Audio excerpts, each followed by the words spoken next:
Buenas tardes, el día de hoy empezamos con el tema de desarrollo y nutrición.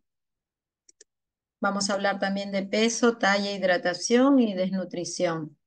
El índice que vamos a tocar el día de hoy es sobre el estado de nutrición, peso y talla, la relación que pueden tener estos valores antropométricos, hidratación, deshidratación. Bueno, importante decir, cuando hablamos de peso y talla es una relación muy estrecha. Esta relación, que es muy estrecha, está determinada por los factores. Desde el momento del nacimiento vamos valorando estas dos medidas. El peso, que va a permitir cuantificar en kilogramos al ser humano, y la talla, que va a cuantificarse en centímetros. Y esto lo vamos a ver en el transcurso de las etapas cronológicas que vamos a ir viendo. A medida que vamos creciendo, vamos a ir adoptando pesos y tallas con valores mayores. Y a medida que ya vamos teniendo la etapa de la senectud, estas van a ir disminuyendo y se van a ir desvalorizando. Entonces, importante la relación estrecha que tienen estas dos. Hablemos sobre la Constitución y sobre las clasificaciones que tenemos sobre la Constitución.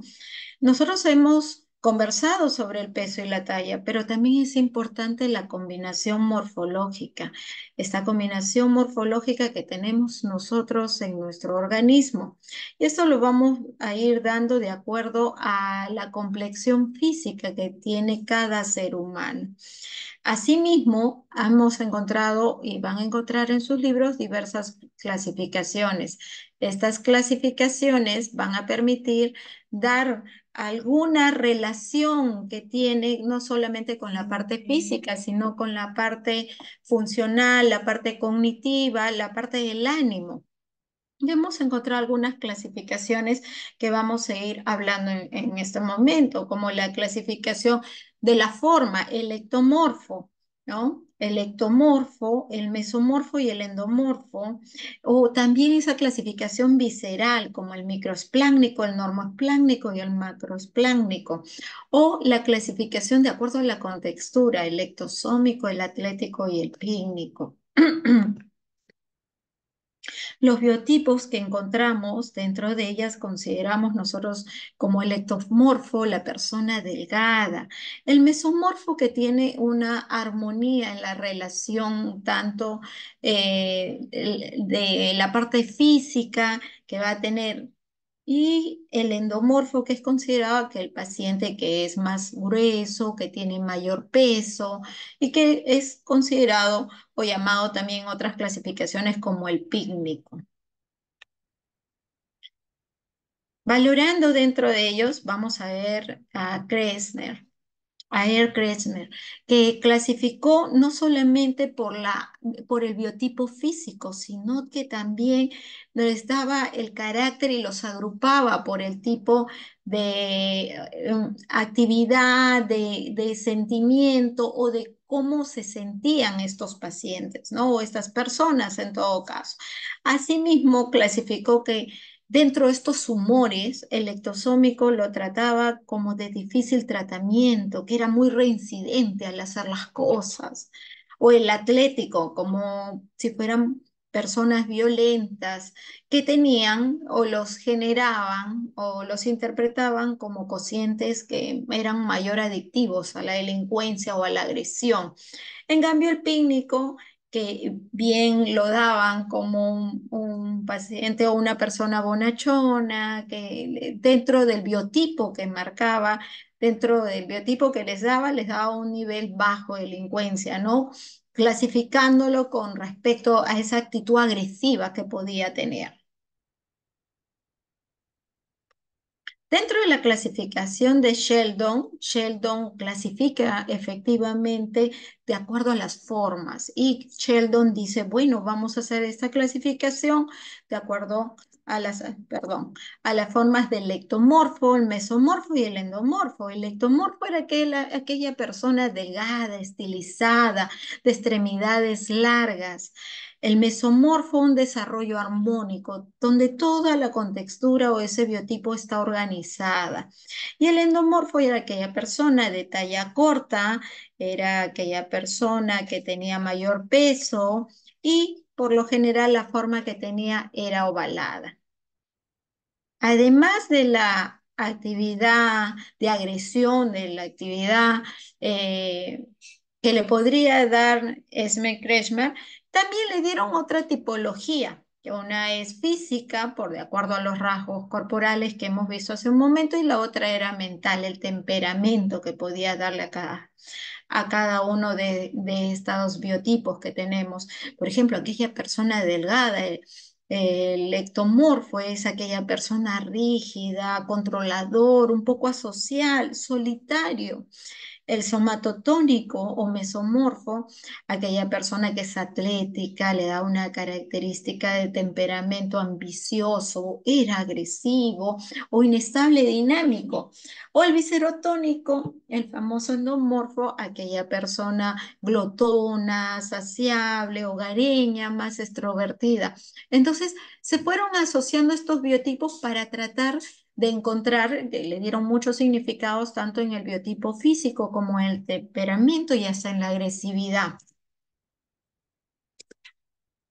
Hablemos rápidamente del valor nutricional. Y dentro de los valores nutricionales, y esto es muy importante, vamos a hablar del método clínico, que es el que más nos interesa porque están llevando el curso de semiología. Vamos a mencionar a los bioquímicos, a la inmunidad, a las imágenes y a los bioeléctricos, pero el que nos interesa es dentro de la valoración nutricional al clínico. Nosotros tenemos que hacer una relación estrecha del médico o paciente, en esos casos ya ahora llamados médico-persona. Definitivamente cuando vamos a conversar con un paciente vamos a valorar desde la ectoscopía, desde la primera impresión que tenemos con los pacientes. Y definitivamente una vez que logramos la primera relación con el respeto, el saludo debido, procedemos a realizar la anamnesis y dentro de las anamnesis que me interesa dentro del estado nutricional, pues son los hábitos que tienen cada persona, desde el hábito que tiene desde tomar el té, fumar, el consumo de alimentos, el consumo de dulces que tengo que realizar, el hábito frecuente, el exceso de café, el exceso de tabaco que puedo tener. Preguntar antecedentes familiares, sobre todo en los casos de obesidad y enfermedades metabólicas importantes relacionadas como la diabetes. La encuesta dietética definitivamente tengo que preguntar el consumo de carbohidratos, de proteínas, de grasas. Y ahora muy común en este ciclo y se ve en todos nosotros, todos los que trabajamos, es el tipo de alimentación que tenemos, ¿no? Ese valor agregado de la nutrición que le tenemos que dar, ¿no? Como cuántas veces durante la semana comemos verduras. ¿Cuántas veces durante la semana comemos alimentos ricos en hierro, carnes, vísceras? Eso es importante, ¿no? Y luego, una vez que ya tenemos esa información, procedemos a hacer una exploración física. Esta exploración física va a estar dado por aparatos y sistemas que vamos a observar en el paciente, ¿no? Y luego vamos a ver parámetros antropométricos, que es lo que vamos a desarrollar el día de hoy. Dentro de las medidas antropométricas que vamos a hacer, y eso es importante, y es por eso que es necesario también decirles el uso del centímetro dentro de todos los materiales que ustedes puedan tener, ¿no? Además de su tensiómetro, su estetoscopio, el centímetro es algo importante porque va a permitir también detallarnos justamente estas medidas. Hablemos del índice de masa corporal. Esta es la relación que vamos a tener sobre el peso sobre la talla al cuadrado, ¿no? Y va a permitir valorarnos. Ya tenemos un cuadrito que la Organización Mundial de la Salud nos da, donde nos da diferentes grados, desde los grados de desnutrición hasta un peso normal y, por supuesto, el exceso de peso que va a estar dado por la obesidad. Así que con cada persona deberíamos tener una balanza y un tallímetro que permita darnos un peso y una talla exacta. Esto es justamente con estos tipos de medidas. Una balanza y un tallímetro para poder hacerlo más certero, ¿no? Y luego comparamos en la tabla que yo tengo a mi derecha para poder saber a qué grado pertenece, si es en grado de desnutrición, un peso normal o un sobrepeso que voy a tener en el paciente. No nos olvidemos dentro de estas medidas antropométricas, si no podemos valorar, no tenemos estos implementos, pues tenemos otros, como el índice de cintura-cadera, que nos va a ayudar también, pues, el centímetro. Y esta va a permitir hacer una medición tanto en la mujer como en el hombre, porque se va a valorar, las medidas son totalmente diferentes, donde vamos a encontrar en la mujer hasta 84 centímetros y en el varón lo vamos a valorar dentro de las medidas de estas dos mediciones, vamos a valorar hasta 0,94 dentro del índice, ¿no? En la mujer vamos a valorar mucho el tema de la grasa que tiene representado dentro del cuerpo. Por favor, apaguen sus micrófonos, chicos. Por favor, apaguen sus micrófonos. Pero el sábado expongo, tío. Bueno, voy a poner. También es importante dentro de las medidas la circunferencia de la cintura, donde vamos a llevar el centímetro en el varón y la mujer. En el hombre vamos a tener hasta 102 centímetros y en la mujer deberíamos tener hasta 88 centímetros. Pasado esto ya vamos a hablar de valores mayores. Por ejemplo, vamos a ir viendo ya síndromes ginecoides o síndromes androides, ¿no? Donde tenemos el cuerpo de perita o cuerpo de manzana, que ya lo vamos a ir valorando y tenemos una tablita con ello, ¿no? Para poder valorar no solamente la parte de peso y talla, porque recuerden, en un paciente que tenemos edema es muy difícil hacer esa relación de peso y talla al cuadrado. No podemos hacerlo porque el peso que tiene es agregado con un poco más de agua. Otra medida que es importante es la circunferencia de la cadera. Hemos visto índice cintura-cadera, hemos visto de la cintura y ahora específicamente también la circunferencia de la cadera. ¿Y por qué es importante? Porque son las zonas donde más grasa podemos almacenar dentro de nuestro cuerpo.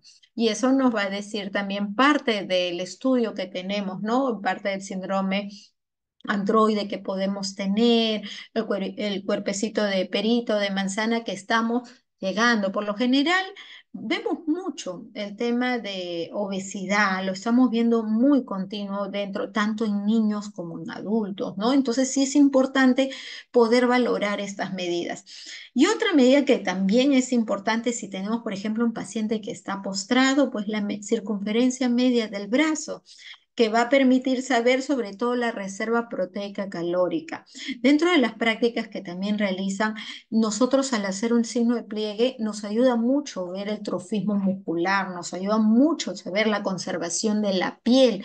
Entonces, esta circunferencia media de brazo pues permite ver las proteínas que estaba por la parte muscular y la calórica que estaba por esa grasita que tenemos dentro del organismo, ¿no? Los pliegues cutáneos. Acá sí nos ayuda mucho el servicio de nutrición. Los pacientes, sobre todo que son postrados, utilizan mucho este implemento porque va a permitir medir los pliegues. Por ejemplo, acá tenemos una foto donde vemos el pliegue bicipital. La nutricionista, en este caso, que siempre nos acompaña dentro de las visitas médicas, nos permite realizar los cálculos más exactos.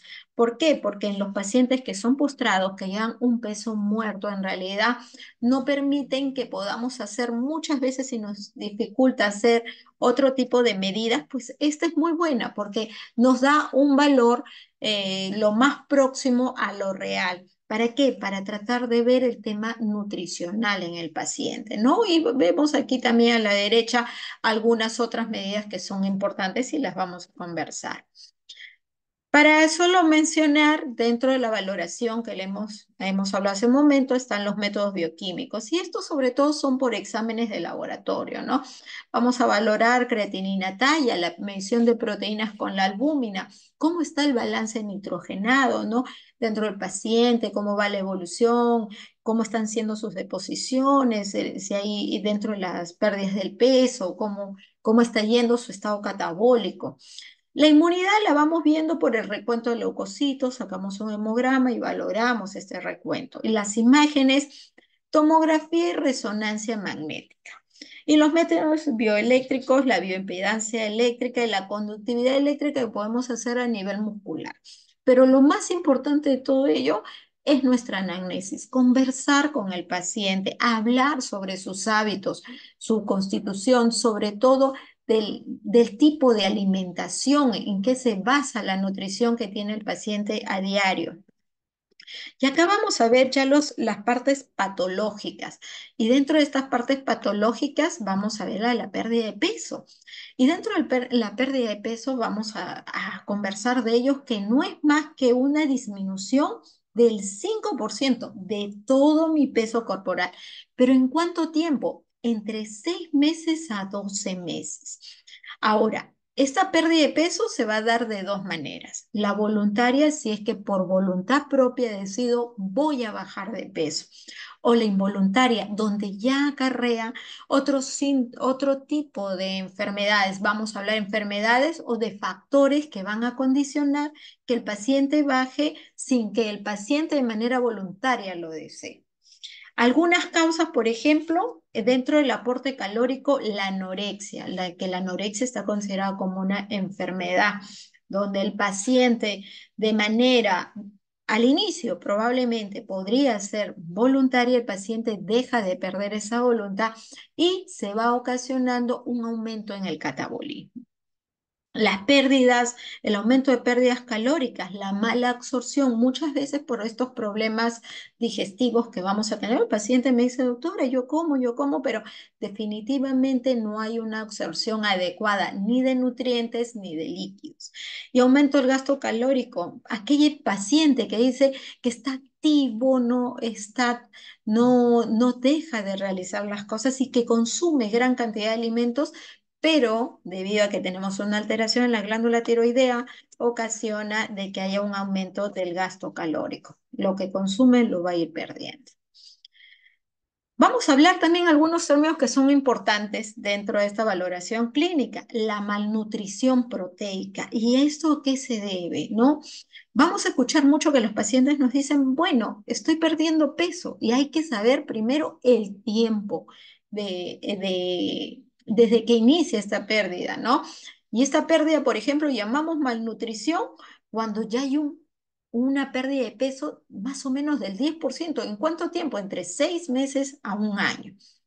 Y la historia del paciente muchas veces, doctora, yo vengo porque antes comía bien, me nutría bien y me sentía mejor. Ahora me siento más cansado, he perdido peso y hay algunos síntomas más que los acompañan, como pérdida de cabello, cambios en la piel.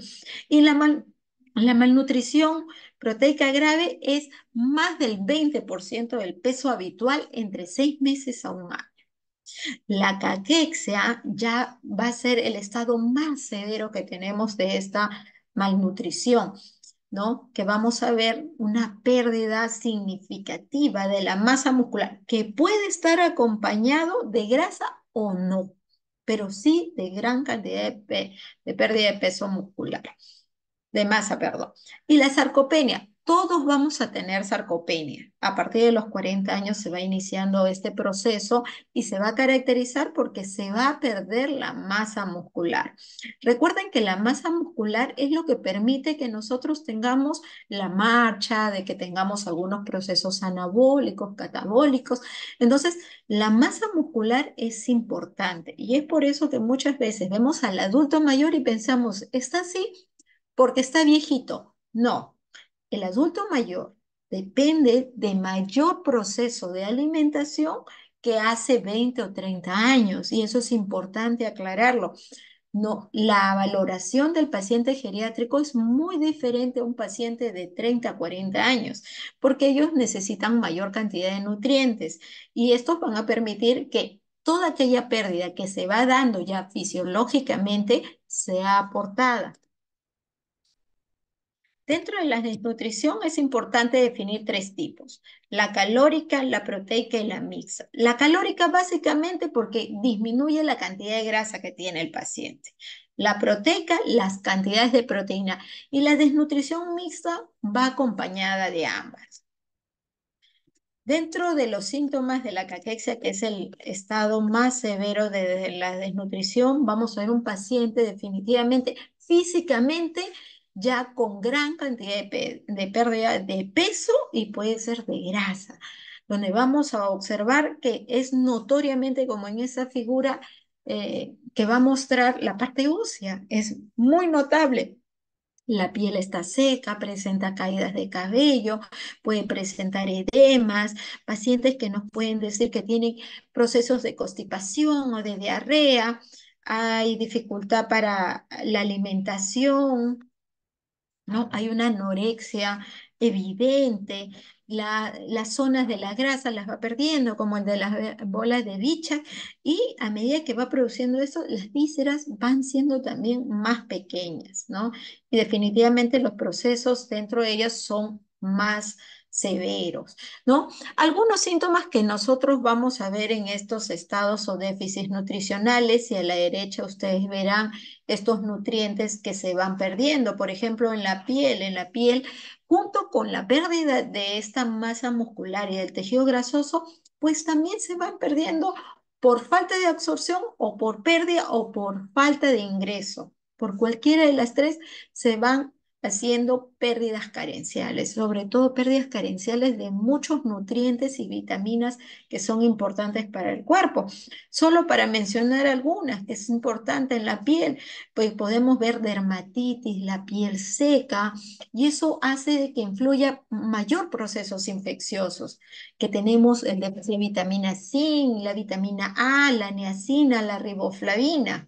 En la cabeza o el cabello que vamos a ir perdiendo el pelo, por ejemplo, la gran cantidad de proteínas, el déficit de biotina que tenemos. En la boca vamos a ver glositis, inflamación frecuente en la lengua, donde vamos a ver un déficit de vitamina B12, ácido fólico.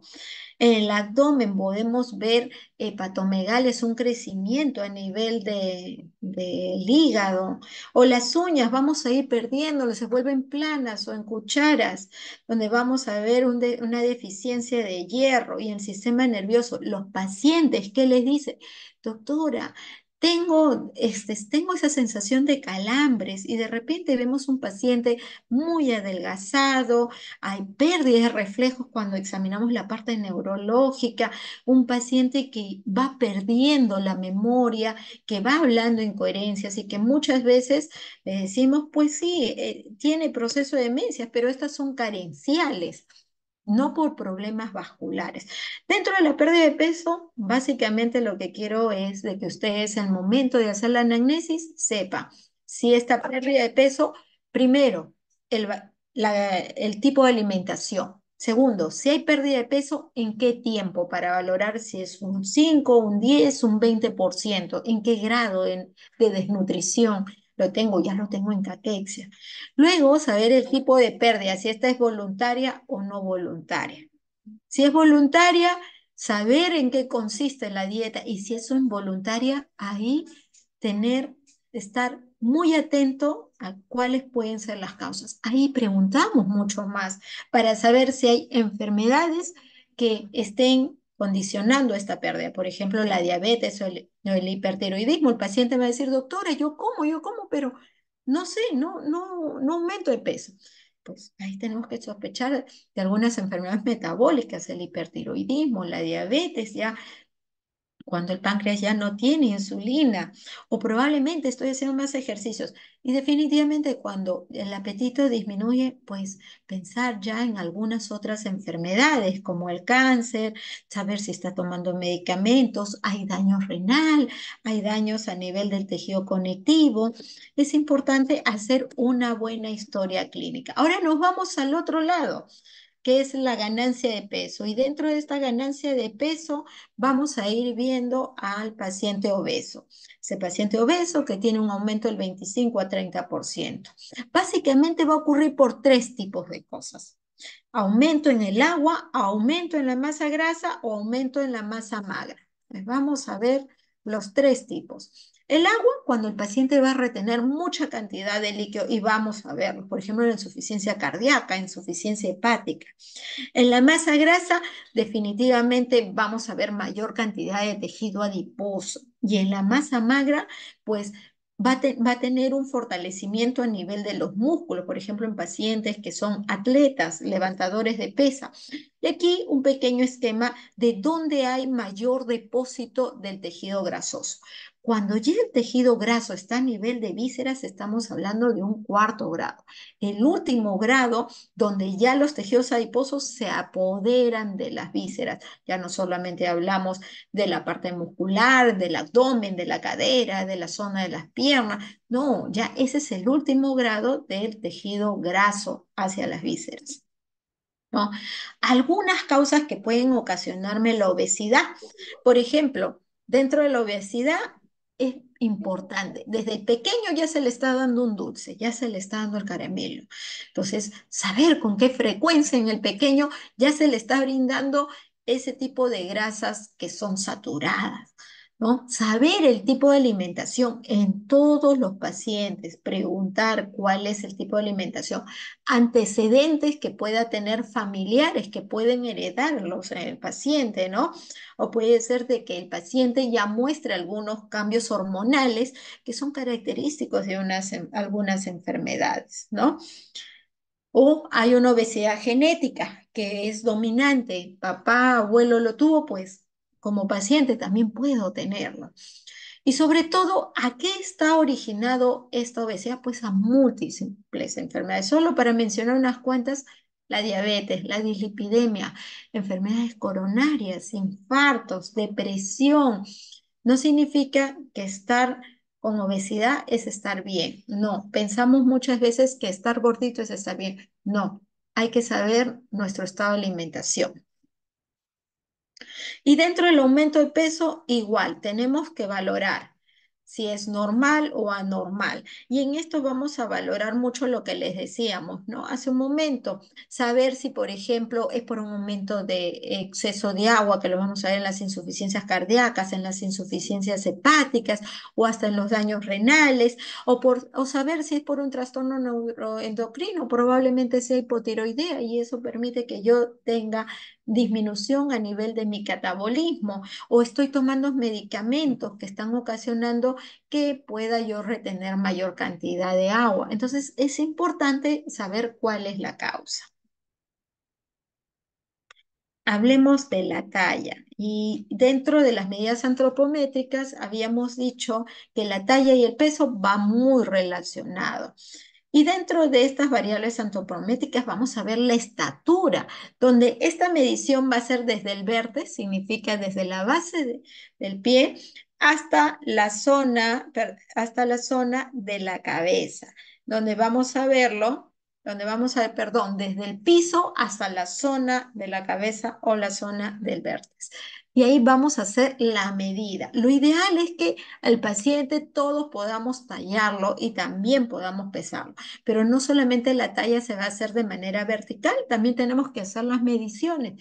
Y estas mediciones las vamos a ver, por ejemplo, desde mi brazo derecho hasta mi brazo izquierdo. ¿Cómo está la longitud de mi antebrazo de manera bilateral? ¿Cuál es la distancia que yo puedo tener entre uno y otro? Y siempre hacer la formulación de manera simétrica, ¿no? Por ejemplo, a la derecha, ahí les pongo yo un cuadrito donde es muy diferente la talla del varón con la mujer, ¿no? Por supuesto que siempre la talla del varón va a ser mucho mayor que la mujer, ¿no? Y esto se está dado definitivamente por el tema del desarrollo que se va dando tanto en el varón como en la mujer. Nosotros más o menos somos una talla promedio, la mujer desde 1,50 hasta 1,65 es el promedio de la mujer peruana, ¿no? Y el promedio del varón peruano, 1,60 m hasta 1,75 m. Y dentro de la talla definitivamente tenemos que hacerlo en un tallímetro, como vamos viendo aquí en la figura de la derecha, el paciente tiene que estar parado. En los pequeños, que es en los infantes, definitivamente nosotros vamos a ver un aumento exponencial dentro de la talla. Más no en el adulto mayor. El adulto mayor les va a decir, pero yo pesaba 1,80 m y si nosotros deseamos tallarlo, de repente ya no hay ese 1,80 m. De repente bajó a 1,75 m y el paciente nos va a preguntar por qué. Pues la respuesta dentro de ellas es de que hay una involución. ¿Dentro de cuál? La columna principalmente. La curvatura se va haciendo más evidente. Vamos a encorvarnos un poquito más. Hay un mayor desgaste. Hay un mayor desgaste dentro de vértebra cada vértebra. Y vamos a ver definitivamente desde la marcha y la parada que va a tener el paciente, ya las piernas van a ser un poco más espaciadas, van a abrirse un poco más para tener más sustentación. Entonces el paciente al momento de medirlo, por más que tratemos muchas veces de hacerlo de manera vertical, no tenemos esa medida tan exacta, pero definitivamente el paciente va involucionando con respecto a su talla, el adulto mayor.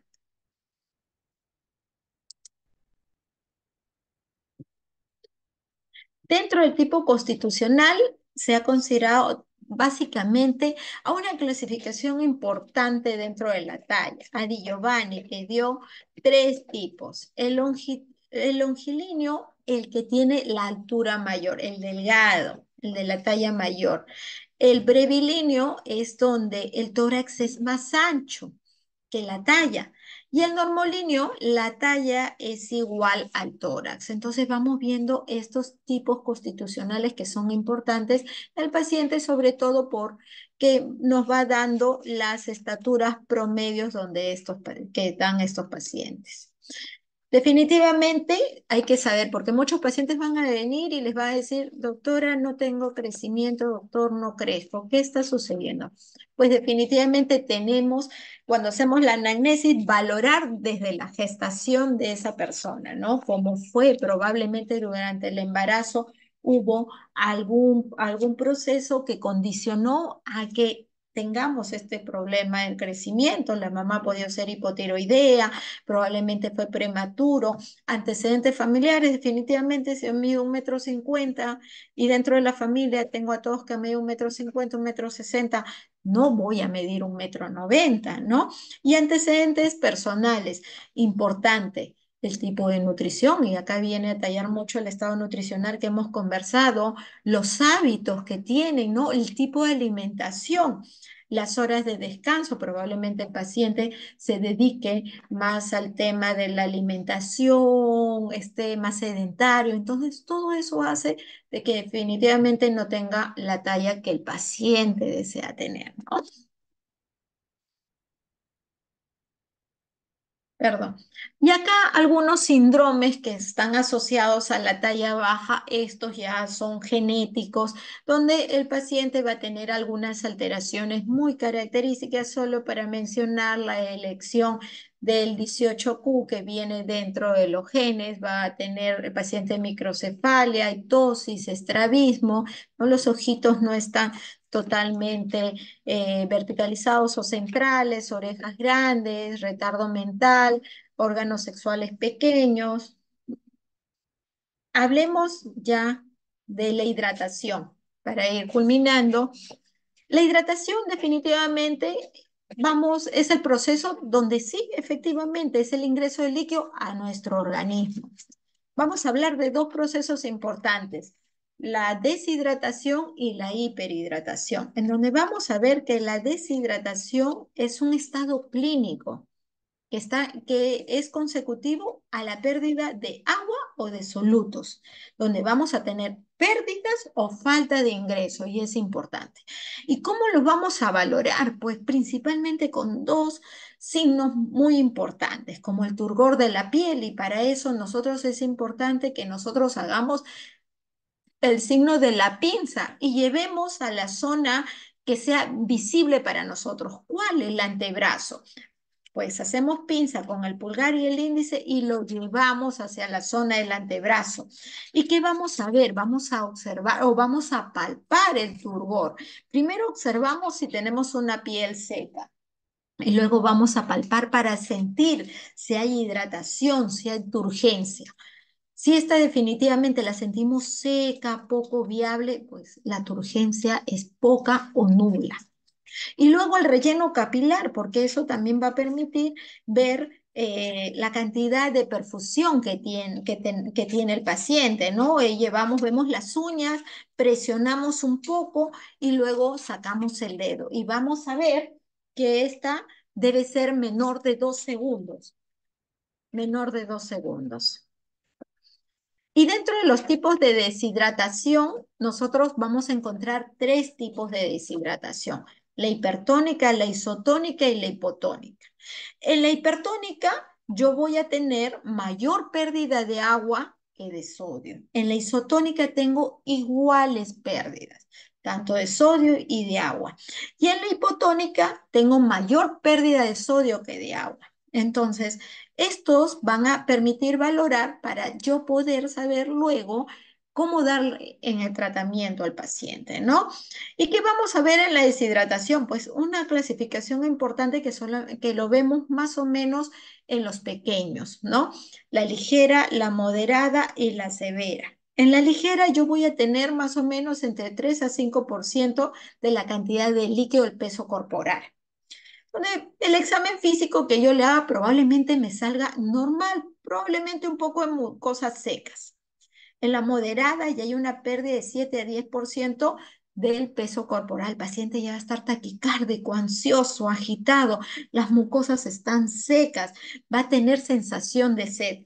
Y en la severa ya yo tengo una pérdida de 10 a 15%. El paciente está taquicárdico, hipotenso, encefalopático. Yo toco la piel, hay frialdad distal ahí en las manos, que la temperatura puede estar conservada en el resto del cuerpo, ¿no? Y el llenado capilar es mayor a 2 segundos.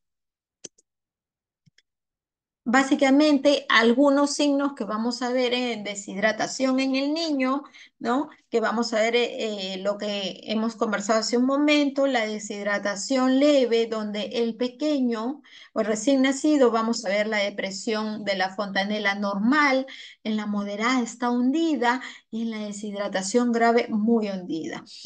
Luego hay signos de hipotensión en la deshidratación grave, el paciente está hipotónico, está frío.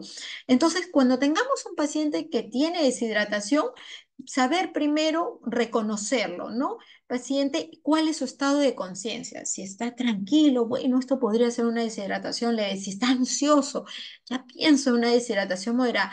Y si está hipoactivo, con mucosas secas, taquicárdico, no, esto es una deshidratación grave o severa. Es importante, ¿por qué? Porque tenemos que actuar frente a este tipo de deshidratación.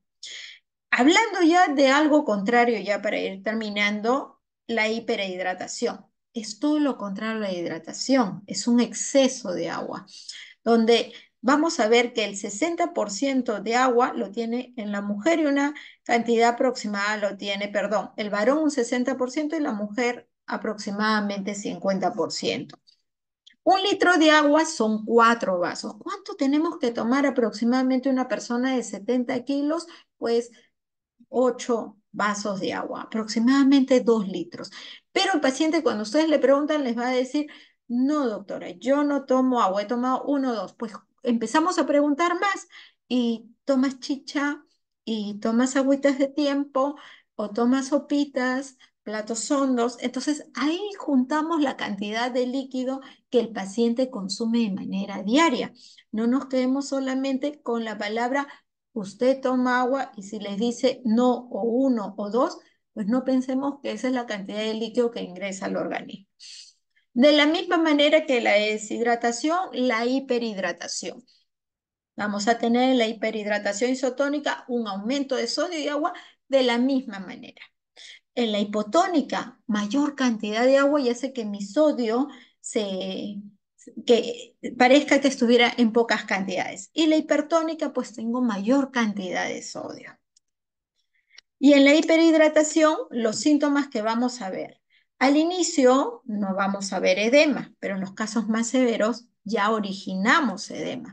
El sistema nervioso, el paciente al inicio va a estar tranquilo, también va a estar agitado y también el paciente se va a sentir hipotónico, pero vamos a ver dentro del examen físico que vamos a observar, pues las escleras, quemosis, el aumento de agua que tiene a nivel de las escleras, ¿no? En el aparato digestivo, el paciente se va a sentir como lleno de náuseas, puede estar vomitando por el exceso de agua. Los músculos van a sentir muchos calambres, hay bradicardia en los casos más severos y el paciente al inicio va a orinar bastante, después como que no le va a dar ganas de orinar porque ya hay una retención mayor y ese riñoncito puede dejar de funcionar. Entonces, sí es importante conocer. Y ya finalizando un caso clínico de estos tipos de hiperhidratación. Este es un lactante de 7 meses, sano, sin antecedentes de interés. Todo el parto de la mamá, o mejor dicho, toda la gestación, durante la gestación no hubo ningún contratiempo, no hubo enfermedades. Pero este pequeño de 7 meses es llevado a urgencias porque empezó con crisis repetitiva de desconexión y luego con convulsiones. Los padres se alertan y lo llevan a emergencias. No hubo fiebre, no hubo vómitos, no hubo diarrea. Cuando se les hacen las preguntas, pues lo que condiciona es de que había alimentación con fórmula desde el nacimiento, que se lo estaban dando de manera normal, de acuerdo a lo que le había dicho el pediatra. Pero resulta, estos son los valores que tiene el pequeño, ¿no? El peso, la talla es adecuado, ¿no? Y dentro de lo que le encuentra una fontanela normotensa, la movilidad ya del pequeño moviliza los 4 miembros, hay una palidez cutánea, una mucosa oral hidratada y los ojos brillantes. Y los ojos brillantes. El resto estaba normal. Entonces, el paciente lo llevan a urgencias. Al llevarlo a urgencias, hace las convulsiones, ¿no? Le dan benzodiazepina, solución salina. Y cuando rehistorian al paciente, ¿qué es lo que le dicen? Que la alimentación con fórmula era muy diluida. Quiere decir que le dan mayor cantidad de líquido y le daban tomas extras de biberones. Con este caso, chicos, espero que puedan haber ayudado al tema de hiperhidratación. Quitando toda esta hidratación, la evolución fue favorable.